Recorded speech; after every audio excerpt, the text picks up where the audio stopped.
আমি বহুদিন আগে এক মাহফিল করে রাত্র 2:30-3টা বাজে আমার মাদ্রাসায় ঢুকলাম। মাদ্রাসায় ঢোকার সাথে সাথে হঠাৎ আমার একটা স্বভাব, মাদ্রাসার বারান্দা দিয়ে একটু পায়চারি করি, হাঁটাহাঁটি করি, তারপরে গিয়া ঘুমাই। দেখি কোনো সমস্যা আছে কিনা, ছাত্রদের কোনো অসুবিধা আছে কিনা, হাঁটতেছি। হঠাৎ দেখি রাত্র তখন 3টা প্রায়, গুনগুন গুনগুন করে গভীর রাত্রে এক কান্নার আওয়াজ আমার কানে ভেসে আসতেছে। আমার হৃদয়টা যেন একেবারে ছিঁড়ে যাচ্ছে। মনে মনে ভাবলাম, আল্লাহ, পশু পাখি ঘুমায়, আয় আল্লাহ, ঘরের দরজা বন্ধ, পশু পাখির দরজা বন্ধ। ওগো রব্বুল আলামিন, পিন পতন স্তব্ধতা বিরাজ করে, কোনো আওয়াজ নাই। এই মুহূর্তে কে গুনগুন করে কান্নার আওয়াজ? রাতের কান্না, দরজা বন্ধ, বোঝা যায় না কোন রুমে কাঁদে। আমি কান পাততে চেষ্টা করলাম, এই রুম থেকে ওই রুম, এদিক থেকে সেদিক। যত সামনের দিকে মসজিদের দিকে আগাই তত দেখি কান্নার আওয়াজ আমার কাছে বেশি আসে। হাঁটি হাঁটি পা পা করে মসজিদের বারান্দায় গেলাম, কেসি গেট লাগানো, ভিতরে ডিম লাইট। হঠাৎ আওয়াজ, সেখানে গিয়ে আমার মোবাইলের লাইট জ্বালায় আমি নজর করে দেখি আমার মসজিদের বারান্দায় আমার মাদ্রাসার হেফজখানার 2টা বাচ্চা মোনাজাত দিয়া গুনগুন গুনগুন করে 3টা বাজে কান্না করতেছে। দিলের মধ্যে আঘাত লাগলো, আল্লাহ, কত মানুষ ঘুমায়, এই ছোট্ট ছোট্ট বাচ্চারা, নিষ্পাপ মাসুম বাচ্চা, গুনাহ করতে জানে না, সারাদিন কোরআন পড়ে, যাদের হাত কোরআন স্পর্শ করে, যাদের জবান ঠোঁটের সাথে কোরআনের তেলাওয়াত, যাদের সিনার মধ্যে খোদার কোরআনের তেলাওয়াত, যাদের মাথায় নবীর সুন্নতি টুপি, যাদের দেহের ভিতরে নবীর সুন্নতি পাঞ্জাবি, আল্লাহ, এই বাচ্চাগুলো কেন কাঁদে? নিশ্চয় ওদের দিলের মধ্যে কোনো ব্যথা। আমার মন চাইলো ভিতরে ঢুকি, ওদেরকে একটু বুকে জড়ায় ধরি, জিজ্ঞেস করি, আব্বা কাঁদো কেন? কিন্তু ভাবলাম আমি ভিতরে ঢুকলে লজ্জা পাবে, ওরা আর কাঁদবে না, ওরা এখান থেকে উঠে যাবে। আমি কিছু না বলে একটু খেয়াল করলাম, বাচ্চা দুটাকে মার্ক করলাম কে কাঁদে। ফজরের নামাজের পর আমার মসজিদে সূরা ইয়াসিনের আমল হয়। ওই সময় আমি কাতার দিয়া একটু হাঁটাহাঁটি করতেছি, আর ওই বাচ্চা 2টা তালাশ করতেছি, দেখি বাচ্চা 2টা কোথায়। হঠাৎ দেখি এক কর্নারে পিছনের কাতারে বসে বসে বাচ্চা 2টা কোরআন পড়তেছে। আমি একটার মাথায় হাত দিলাম, বড়টার মাথায় হাত দিয়া বললাম, বাজান, দোয়া শেষ হইলে ইমাম সাহেব মোনাজাত দিলে তোমরা এই 2জন আমার রুমে একটু আসবা, তোমাদের সাথে আমার একটু কথা আছে। ওরা 2জন নামাজ শেষ করে, দোয়া শেষ করে, সূরা ইয়াসিন খতম শেষ করে, হাঁটি হাঁটি পা পা করে আমার রুমে গেছে। আমি খাটে বসা, দরজা খোলা, ওদের জন্য অপেক্ষায় বসা। আমার একটু আবার ফজরের পর ঘুমাইতে হয়, যেহেতু রাতের বেলায় মাহফিল করি। ওরা 2জন ভিতরে ঢুকে আমার পায়ের কাছে মাথাটা নিচু করে বসে আছে। আমি তখন 2জনের ডাক দিয়া বললাম, বাবা, সত্য করে বলবা, গভীর রাত্রে তোমাদের 2জনকে কাঁদতে দেখেছি, বলো তোমরা কেন কেঁদেছ? এই কথা জিজ্ঞাসা করতেই দেখি বড় ছেলেটার চোখ দিয়া দর দর করে পানির ফোঁটা গড়ায়া পড়তেছে। ওই ছেলেটা ডাক দিয়া উস্তাদ, আপনি মনে হয় চিনেন না, আমরা 2জন আপন ভাই, আমাদের বাবা নাই, বহুদিন আগে আমার বাবা ইন্তেকাল করেছে। হুজুর, আমরা 2 ভাই হেফজখানায় পড়ি, আমি হাফেজ হয়ে গেছি, আর আমার এই ভাই নাজেরা শেষ করে মাত্র কোরআনের সবক নিয়েছে। আমি বললাম, বাবা ঠিক আছে, তাহলে কাঁদছো কেন? হুজুর, কাঁদছি একটা বড় দুঃখে, একটা কষ্ট। আমি বললাম, কি কষ্ট? এটা আমার আপন ছোট ভাই, আজকে কয়েকদিন যাবত চিকুনগুনিয়া জ্বর, ওর শরীরে ব্যথা, খাবার খাইতে পারে না, রুচি নষ্ট হয়ে গেছে, আর বোর্ডিংয়ে মোটা মোটা চাউলের ভাত আর এই লাউ ঘন্টা এগুলো খাইতে পারে না। সুস্থ মানুষ হয়তো খাইতে পারে না, একটা জ্বরের বাচ্চা কি করে এই খাবার খাবে? কয় হুজুর, আজকে 2 দিন হয়ে যায় আমার ভাইটা কোনো খাবারের লোকমায় হাত লাগায় না, তারপরেও মাদ্রাসা ছাড়ে না। আমি বললাম, বলো কি? তাহলে তোমার ভাইরে কি খাওয়াইস? কয় হুজুর, গতকালকে দুপুরে 1 লোকমা খাবারও খায় নাই। খাবার না খায় আমার ডাক দিয়া কয়, ভাইয়া। ছোট ছেলে বড় ছেলেকে ডাক দিয়া বলে, ভাই রে, ক্ষুধায় আর হাঁটতে পারি না, পড়তে পারি না, 5টা টাকা দাও, একটা বনরুটি কিনে পানি দিয়ে ভিজায় দেখি খাইতে পারি কিনা। হুজুর, কসম আল্লাহর, আমার পকেটে 5টা টাকাও ছিল না, আমার ভাইটাকে আমি 5টা টাকাও দিতে পারিনি একটা রুটি কেনার জন্য। আমি ওরা ডাক দিয়া বললাম, ভাই রে, তুই অপেক্ষা কর, আসরের পরে বাসায় যাব, আমার আম্মু যেই মহল্লায় থাকে, আম্মুর কাছ থেকে টাকাই না, তারপরে তোর রুটি কিনে দেব। হুজুর, আমি বাসায় গেছি টাকা আনার জন্য, যায় দেখি আমার মা, আমার ছোট্ট বোন নিয়ে যেই বাসায় থাকে, আমার মা মানুষের বাড়িতে থালা বাসন মাজে, কাজের বুয়া, আমার মা অসুস্থ, আমার মায়ের গায়ে জ্বর। চাইলাম টাকা, মা কয়, বাবা বাড়িওয়ালা ভাড়া চায়, বের করে দিবে, টাকা না দিলে টাকা নাই, দেওয়ার মতো কোনো টাকা নাই। আমার আম্মাও টাকা দিতে পারে নাই। হুজুর আমি যখন খালি হাতে মাদ্রাসায় আসলাম, আমার ভাইটা আর উঠতে পারে নাই, ওই যে শোয়া সারা রাত কেঁদেছে। হুজুর আজকে যদি আমার বাবা বাইচা থাকতো, আমার বাবা মাটি কাইটা হলেও, কামলা দিয়া হইলেও, মানুষের দুয়ারে হাত পাইতা হলেও আমাদের পাশে এসে দাঁড়াইতো। আমাদের দুই ভাইকে দেখার মতো কোনো মানুষ নাই। গভীর রাত আমার ভাই কাঁদতে কাঁদতে বালিশটা ভেজায়া ফেলেছে। হঠাৎ 3টা বাজে, 2:30 বাজে ডাক দিয়া বললাম, ভাই একটু পরে হেফজখানা সবাই উঠবে, তুই একটু উঠ, আমাদের দেখার কেউ নাই, চল যিনি এতিম বানাইছে তার কাছেই যাই। তাই রাত্র 3টায় মসজিদে গিয়ে একটু তাহাজ্জুদ করে আল্লাহর কাছে কেঁদেছি। আমার বাবা চোখের পানি রাখতে পারলাম না। মাহফিল করে আসছি, পকেটে টাকা বের করে দিলাম, নে বাবা নিয়ে যা। বড় ছেলেটা পাও জড়ায় ধরা কয়, হুজুর টাকা লাগবে না, দোয়া করেন। তারপর আমি 3000 টাকা বের করে দুইজনে 2000 আর 1000 টাকা বললাম তোর আম্মুরে দিবি। যুবক ভাই তোর হাতে পাই ধরে বলে যায়, কিয়ামতের ময়দানে এই এতিমরা তোরে সুপারিশ করে খোদার জান্নাতে নিবে। ওমর ইবনে আব্দুল আজিজ রাহমাতুল্লাহ আলাইহির বিবি ডাক দেখা, স্বামী গো তুমি তো জানো না যেই রবের কুদরতি কবজা আমি ফাতেমার জীবন, আমি তোমার ওয়াদা দেই স্বামী গো শুনে রাখো, আমি মরে যাইতে পারি, না খায়া থাকতে পারি, আমি তোমার সুখের দিনেও যেমন পাশে ছিলাম, তুমি যদি দেশের জন্য, দশের জন্য, জনগণের জন্য কষ্ট করো, ত্যাগ স্বীকার করো, আমি তোমার সাথেই থাকতে চাই। কিয়ামতের ময়দানে আমি ওমর ইবনে আব্দুল আজিজের হাতটা ধরেই খোদার জান্নাতে যেতে চাই। চিৎকার মেরে কান্না আল্লাহু আকবার, আরো জোরে বলেন আল্লাহু আকবার। হযরত ওমর ইবনে আব্দুল আজিজের কথা বলতেছিলাম। উর্দুনের গভর্নর এই গরিব আমিরুল মুমিনের জন্য 2 পটলা হাদিয়া পাঠাইছে, খেজুর লেখা পাঠাইছে, হাজা হাদিয়াতুম মিন গভর্নর। আরে গভর্নরের পক্ষ থেকে এটা হলো হাদিয়া। ওমর ইবনে আব্দুল আজিজের সামনে যখন পটলা 2টা আনা হলো, জিজ্ঞাসা করলো মিন আইনা, এটা কোথা থেকে আসছে, কে দিয়েছে? কয় আপনার একজন গভর্নর উর্দুনের, সে পাঠাইছে আপনার জন্য হাদিয়া। হযরত ওমর ইবনে আব্দুল আজিজ ডাক দিয়ে বললেন, এই আমার হাওয়ারিয়িন যারা আছো তোমরা বলো, এই হাদিয়া ওই গভর্নর, উর্দুনের গভর্নর কিসে করে পাঠাইছে, কিভাবে পাঠাইছে? আপনার যেই বাহনটা, বার্তা বাহক, এই যে টেলি যোগাযোগ মাধ্যম, আমাদের দেশে তো যোগাযোগ ব্যবস্থা এখন গাড়িতে হয়, তাই না? এখন তো অনলাইনের যুগ, একটা ঘটনা ঘটলে মুহূর্তের মধ্যে ভাইরাল হয়ে যায়। একটা সময় এমন ছিল, মানুষ হাইটা গিয়া খবর দিত, অথবা ঘোড়ায় চলে যাইতো, উঠে চলে যাইতো। এই যে ঘোড়াটা আপনার যোগাযোগের কাজ করে, খবর পৌঁছায়, সংবাদ পৌঁছায় উর্দুনে গভর্নরের কাছে। আপনার এই বাহনটা নিয়া একজন বার্তা বাহক গিয়েছিল উর্দুনের গভর্নরের কাছে সংবাদ দিয়া। এই ঘোড়া যখন ফিরতেছিল, ওই ঘোড়ার পিঠের মধ্যে আর ওই বার্তা বাহকের মাধ্যমে উর্দুনের গভর্নর আপনার জন্য হাদিয়াটা পাঠাইছে।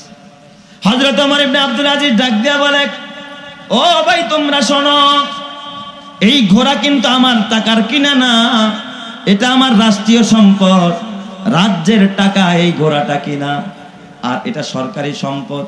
সরকারি সম্পদের বহন কইরা যেই খেজুর আনছে, আমি ওমর ইবনে আব্দুল আজিজ এই খেজুর যদি আমি খাই, কিয়ামতে যদি আল্লাহ আমার জিজ্ঞাসা করে, ওমর সরকারি বাহন ব্যবহার করে, সরকারি গাড়ি ব্যবহার করে, সরকারি একটা বাহন ব্যবহার করে তুমি খেজুর আইনা খেজুর খাইছিলা, আজকে আমার কাছে জবাব দিয়া যাও, আমি ওমর ইবনে আব্দুল আজিজ একটা কদম জবাব দিয়া সামনে বাড়তে পারবো না।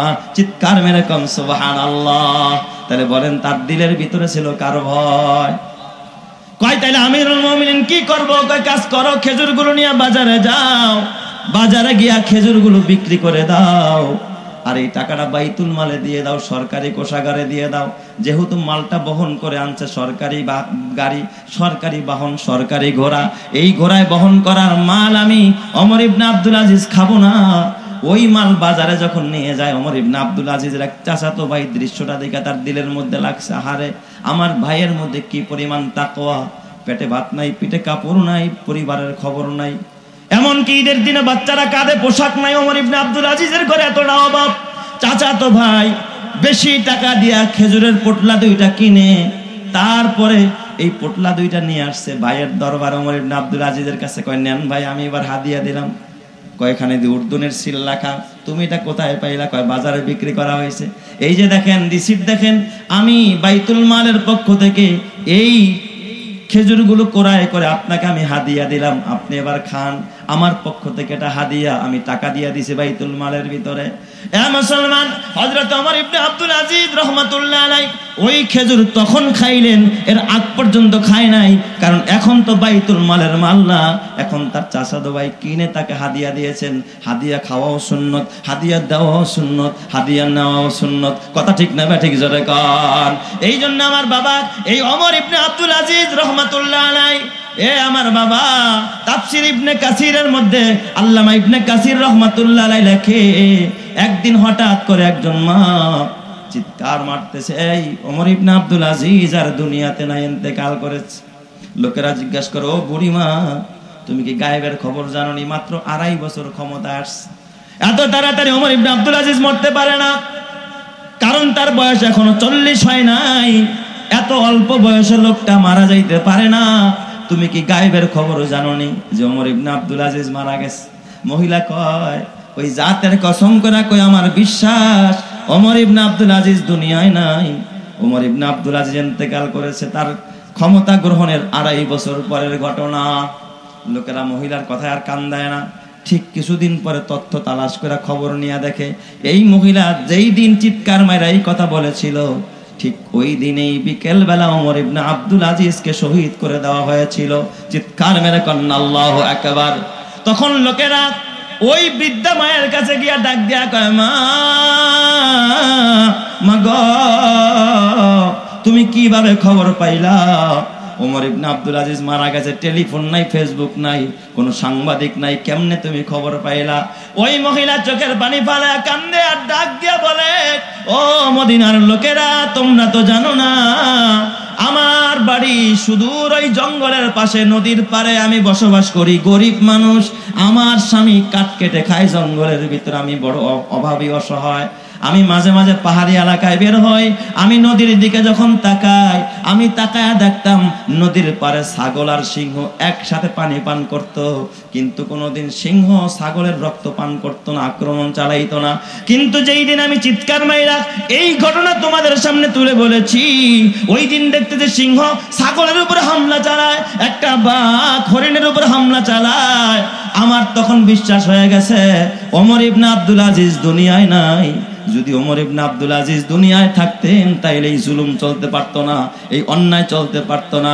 এ মুসলমান, আজ মুজাহিদ আজম শামসুল হক ফরিদপুরি নাই, আজকে হাফিজি নাই, আজকে পীরজি নাই, আজকে শাইখুল ইসলামেরা নাই, আজকে কাসেম নানুতুবি নাই, এ আমার বাবা আজকে হুসাইন আহমদ মাদানি নাই, আশরাফ আলী থানবী নাই, এ আমার বাবা আজকে মুজাদ্দেদ আল-ফেসানি নাই, ইমামে আজম আবু হানিফা নাই, ইমামে আহমদ ইবনে হাম্বল নাই। কিন্তু আল্লাহ, ওই সমস্ত বুজুর্গানের দিনের একটা বুজুর্গ যদি জমিনে থাকতো, এই জমিনের মধ্যে কোনো অথর্বরা, কোনো জালেমেরা জুলুম করার সুযোগ পাইতো না। কথা ঠিক না বেঠিক জোরে কান।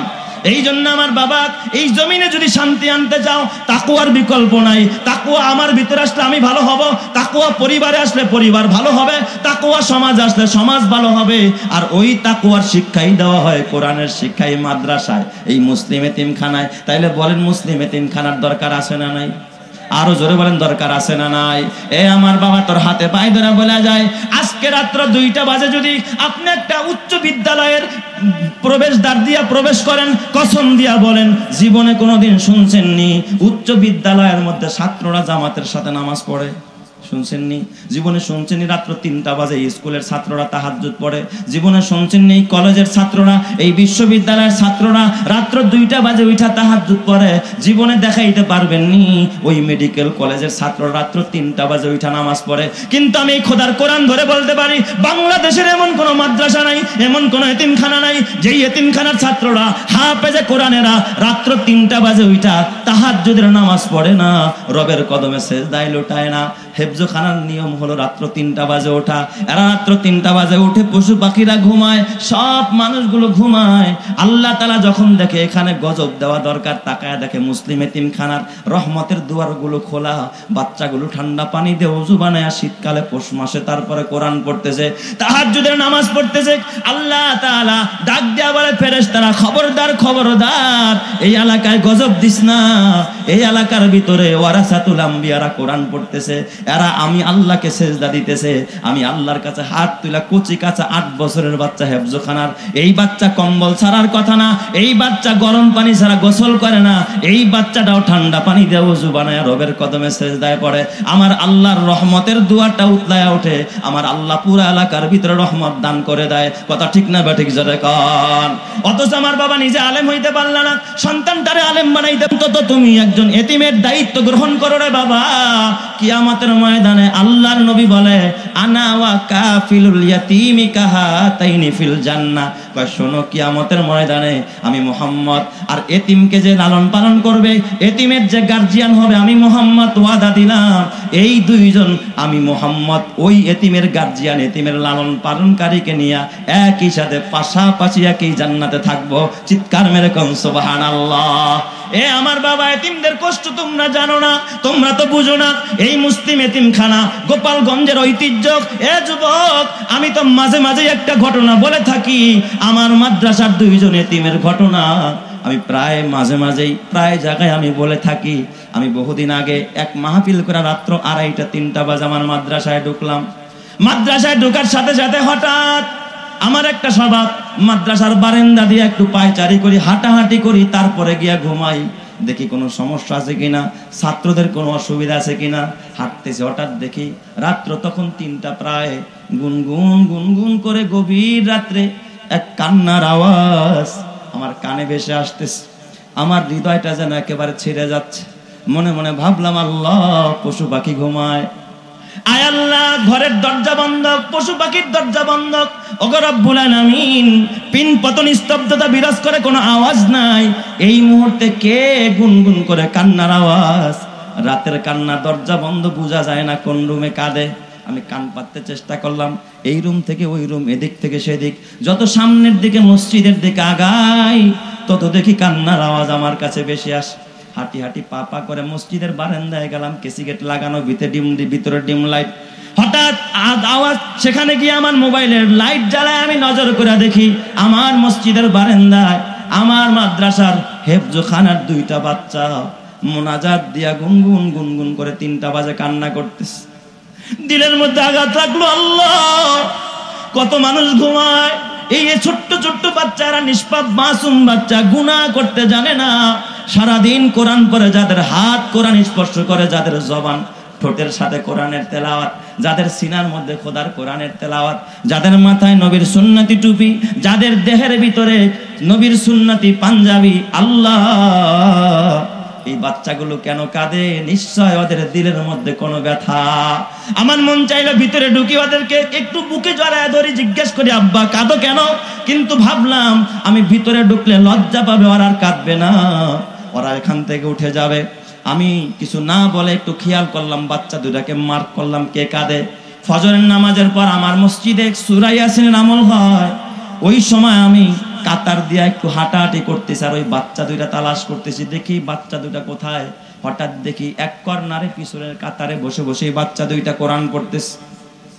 আমি একটার মাথায় হাত দিলাম, বড়টার মাথায় হাত দিয়া বললাম, বাজান, দোয়া শেষ হইলে ইমাম সাহেব মোনাজাত দিলে তোমরা এই 2 জন আমার রুমে একটু আসবা, তোমাদের সাথে আমার একটু কথা আছে।